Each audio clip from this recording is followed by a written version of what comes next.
All right, y'all, welcome to the jungle. Got a jam-packed show today. I'm all over the place. So, going to start with the big news that dropped yesterday, which is that Donald Trump is now being officially investigated by the Justice Department over what happened on January 6th. I have the story that is just peak Republican hypocrisy of a politician. I want to spoil the story now, but let's just put it this way. At the exact same time he's pretending to be pro-gay, he manages to be as anti-gay as humanly possible. I'm sort of giving away the story there, but I think you guys have probably seen the headlines by now. We have Mayor Pete is now being shoved down our throats by mainstream media. You could tell that they're in the process of attempting to prop him up over Biden. So there are factions within the Democratic establishment that have abandoned ship, and they're looking for an alternative. And interestingly enough, they said, it ain't going to be Kamala. And so they've settled on Mayor Pete. We have a new Trump rally where the rally goers have gotten even more insane than they were previously. It's really absurd how far it's gone. And much more. So that's just a little taste. A lot more to get to. So anyway, let's go ahead and jump into it. So first I want to show you guys this. This is in Mediaite here. Stunning new emails show Trump team calling their own electoral vote scheme fake. Huh. So people within the Trump administration were doing this plot that they readily admitted behind the scenes. We're just lying about this effectively. This is all a ploy, a scheme, or a scam in order to try to steal the election. Seems like a pretty big admission, if you ask me. They probably thought nobody was ever going to read these internal emails and conversations. Newly uncovered emails show former President Donald Trump's campaign team and their collaborators knew their attempts to dispute the 2020 election were legally fraught to the point of admitting it was, quote, fake. This according to a report from the New York Times. The Times authenticated a series of emails from Trump campaign officials, lawyers, and people close to the ex-president, all of whom were involved with the plot to organize alternative electors and falsely declare Trump's 2020 victory. These electors were meant to give former Vice President Mike Pence and Trump's allies a pretense to disrupt Congress's certification of the election results. Now keep that in mind, because we're going to come back to that in a second in a very important way, which wound up getting derailed anyway with the events of January 6th. The emails show that Rudy Giuliani, Mark Meadows, and John Eastman all had correspondence with Trump campaign officials who worked with outside lawyers to assemble their list of alternative electors, even though they knew it might not hold up to scrutiny. One email shows that Jack Wilenchik, a Phoenix-based lawyer who helped with the plot in Arizona, contacted Trump campaign strategic advisor Boris Epstein with a suggestion of how to brand their electors to not be fake, as he himself called them.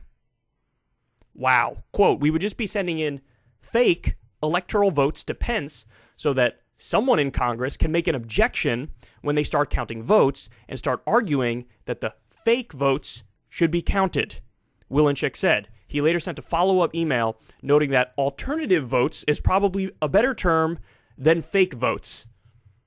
Whoa. Okay, so again, this is quite an admission behind the scenes here. Because if they know it was fake and they were trying to do it anyway, well, now you're talking about pretty solid evidence of crimes being committed to, again, disrupt an official congressional procedure, or whatever the exact terminology is. The emails show that Epstein was the point of contact for Giuliani and Eastman while the plan was being formulated and embraced by the former president. Trump and Eastman both tried to pressure Pence into going along with the scheme, even though former top Pence aide Greg Jacob recently testified that Eastman knew it would have violated the Electoral Count Act. So from the Times, they say, the emails highlight how much of the legwork of finding ways to challenge Mr. Trump's losses in the battleground states was done by Mike Roman, director of Election Day operations for Mr. Trump's campaign. Mr. Epstein and Mr. Roman, the emails show, coordinated with others who played roles in advising Mr. Trump. Among them were the lawyers Jenna Ellis and Bruce Marks. Gary Michael Brown, who served as the deputy director of Election Day operations for Mr. Trump's campaign, and Christina Bobb, who at the time worked for One American News Network and now works with Mr. Trump's PAC. The emails were apparently not shared with lawyers in White House counsel's office, who advised that the fake electors plan was not legally sound or other lawyers on the campaign. That's another very interesting point. In other words, the people in the administration got the sense of who was more straight-laced, who cared about the letter of the law, who cared about the proper outcome, and they said, let's axe them from our open conversation about stealing the election because we're admitting it's fake electors. It's a fake elector scheme to try to get Trump, to try to give an excuse to get Pence to block the proceeding and then find a way to get Trump in there. So now we get to the whopper of a story here. This is in the Washington Post. Justice Department investigating Trump's actions in January 6th criminal probe. People familiar with the probe said investigators are examining the former president's conversations and have seized phone records of top aides. So now, before I go further, let me give you guys this massive asterisk in the conversation, because it's super important, and I don't know how many other people who are on the left or even liberal are going to admit this. But I remember very well the Mueller investigation, and I remember very well the entire time being very, very skeptical. In fact, I caught a lot of shit for calling out what I thought was pure garbage in Russiagate. You know, the overwhelming majority of the stories surrounding Russiagate didn't pass the smell test to me. And I thought the reporting was shoddy. I thought it was... I thought they were starting with their anti-Trump bias and working backwards from that and just trying to square peg and round hole things. And turns out I was right, because so many people were convinced Mueller was going to take Donald Trump out of the White House in handcuffs. And the entire time, I was telling people, pump your brakes. I don't think that's going to happen. So, it's that old famous tweet. I wonder how old Donnie's going to wriggle his way out of this one. And then he gets out of it easy. Well, nevertheless. So, it is very possible that everything that we're talking about here comes to naught. It's very, very possible. Because if there's one thing I know about the American system, it's that elites very, very rarely have accountability or justice. They get away with crimes left and right. And look, the Obama administration is a great example of this. They knew the Bush administration openly committed crimes, war crimes, torture, throwing out due process and habeas corpus. They looked at that and what do they say? Oh, we don't look backwards, we look forwards. And they made a decision like, hey, this might tear the country apart, so we can't go after them even if they are guilty. And that was, the Democratic cuckery on full display. And in the final conclusion of things, that might be what Merrick Garland ends up saying too, or what Joe Biden ends up saying too, what the other Democrats say, and they think, hey, if we don't prosecute Trump, maybe he'll not run, and as a sign of appreciation. They will convince themselves of insane things like this. So I just want to pump everybody's brakes before I get into the specifics that, we've seen this before. And there have been people who were convinced Trump's going down this time before. And then he didn't go down. And so, just a healthy dose of skepticism. A very strong grain of salt as we talk about the rest of this. Now, having said all that, in my estimation, while there was no there in Russiagate, there is a there in January 6th. But the question is, it's like spirit of the law versus letter of the law. Did he actually violate the letter of the law in a way that there can be legal consequences beyond a reasonable doubt? And that's a very difficult bar to clear. Now, again, the spirit of the law, no doubt he violated it, and we all know what in his heart of hearts he wanted on January 6th. But the question is, can you actually get him on something where he goes downsies? So, having said all that, here we go. The Justice Department is investigating President Donald Trump's actions as part of its criminal probe of efforts to overturn the 2020 election results, according to 4 people familiar with the matter. Prosecutors, who are questioning witnesses before a grand jury, including 2 top aides to Vice President Mike Pence, have asked in recent days about conversations with Trump, his lawyers, and others in his inner circle who sought to substitute Trump allies for certified electors from some states Joe Biden won, according to 2 people familiar with the matter. Both spoke on the condition of anonymity to discuss an ongoing investigation. The prosecutors have asked hours of detailed questions about meetings Trump led in December 2020 and January 2021, his pressure campaign to Pence to overturn the election, and what instructions Trump gave his lawyers and advisors about fake electors and sending electors back to the states, the people said. Some of the questions focused directly on the extent of Trump's involvement in the fake elector effort by his outside lawyers including John Eastman and Rudy Giuliani, these people said. In addition, Justice Department investigators in April received phone records of key officials and aides in the Trump administration, including his former chief of staff, Mark Meadows, according to two people familiar with the matter. That effort is another indicator of how expansive the January 6th probe had become, well before the high-profile televised House hearings in June and July on the subject. The Washington Post and other news organizations have previously written that the Justice Department is examining the conduct of Eastman, Giuliani, and others in Trump's orbit, but the degree of prosecutors' interest in Trump's actions has not been previously reported, nor has the review of senior Trump aides' phone records. So, look, the fact that they have their internal communications, that is big. Because they were probably letting it all hang out in those conversations, not realizing that at some point, these may be legally scrutinized. The revelations raise the stakes of an already politically fraught probe involving a former president still central to his party's fortunes who had survived previous investigations and 2 impeachments. Long before the January 6th investigation, Trump spent years railing against the Justice Department and the FBI. The investigation, moving closer to him, will probably intensify that antagonism. So, we'll cut it off here in terms of reading it, but let me tell you guys what's going on here. What potential crimes they might be investigating Trump about. So one of them is the, blocking an official congressional proceeding or something to that effect. I'm mangling the language there, but I'm paraphrasing. Obstructing an official congressional proceeding. Now, I don't know what the punishment is for that. I don't know, even if they threw the book at him for that, I don't know what it would be. One of the other things they might be looking at him over is witness tampering. Which, if what the committee says is true, which is a question mark, we don't know if it's true. We don't know if it's true, because they have done some sketchy things before, or, not totally upfront about it before, then they do have evidence of that.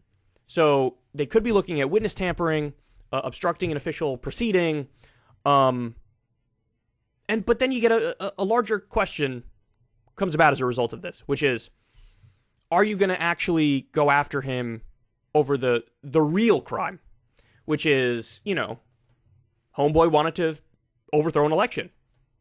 He effectively wanted to do a coup. And there are different schools of thought in that conversation, because on the one hand, you say, look, they got Al Capone on tax evasion, right? They didn't get him for all the other zillion crimes he committed, because they got him on tax evasion because that's what they could get him on. And he was done after that. There is a logic to going after the smaller charge. I think it happened with Paul Manafort, who was in Trump's inner circle. He probably committed 1,000 crimes, but they ended up getting him, or was it Mike Flynn? Somebody. They were able to induce him into lying, and then they got him on lying, like perjury or whatever, right? So there's a logic to going after the smaller, going for the smaller charge and getting a slam dunk case. But if you can make a principled case that since Trump in his heart of hearts did want to overthrow an election, and since he actually put things into motion and was directly involved in some key aspects of it, that there might be enough evidence there to bring him down. But again, then the question is, since you're talking about a legal bar to clear here, did he give himself enough cover? Is he enough layers removed from the crimes where he could sort of get out of it? And that, I think, is an interesting legal question. And, I remember on the day when he had to come out and give that speech and release like a Twitter video or whatever it was, when the Capitol was being stormed and all these crimes were being committed, and it looks like they were attempting an insurrection, and it ended up being a riot and all this stuff, right? Trump spoke out of both sides of his mouth very clearly. He was like, it's time to go home. Everybody should be peaceful and abide by the laws. And we love our boys in blue. We love law enforcement. Everybody should go home peacefully. It's time to go. But I love you and I understand why you're doing what you're doing. And it's totally unfair that this election was rigged and stolen. So, you look at that and you say, well, on the one hand, he's saying go home. On the other hand, he's like, wink, nod. If you stay, I sort of agree with you, right? He sat around for well over an hour watching this happen and not doing anything because, he thought I deserve to remain in power. The massive pressure he put on Mike Pence to overthrow the election and reject the certification of the results. Is that illegal? If it is illegal, what's the exact, criminal statute? What's the bar for the evidence? I don't know all these questions. I'm not a legal expert, but all I'm saying is there's two legal theories here. One is go for the slam dunk lower charge, which, you would hope they have enough evidence for a slam dunk lower charge like witness tampering, or go for the big charge, which is really what he's guilty of in terms of the spirit of the law, which is trying to overthrow the election. Or you could try both, But ultimately, look, I don't want to be too jaded, and I don't want to make too hard of a prediction here.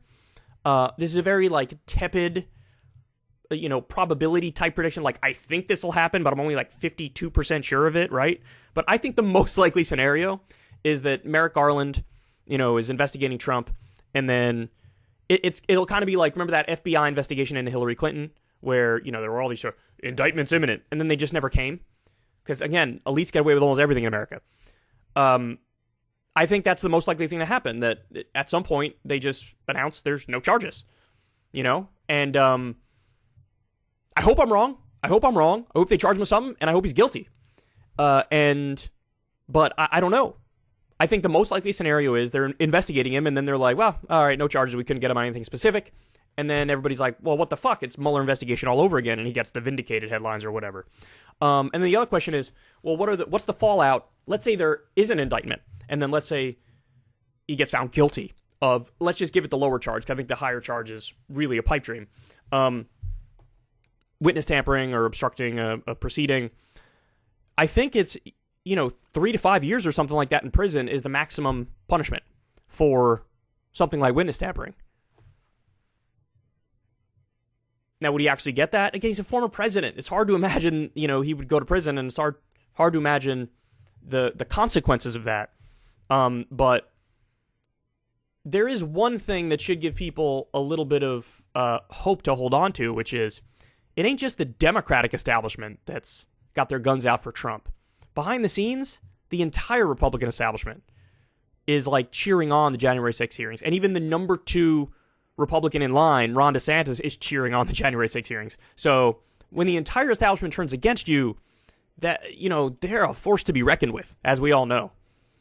And so, look, I don't know how it's going to go. It's interesting that they're investigating him, but we have to, follow the facts as they come out, not overreach too much or speculate too much, and just sort of soberly and objectively analyze it moving forward. But that's my breakdown of it for you. Hey, y'all, do me a favor and like and subscribe. It helps out big time in the algorithm.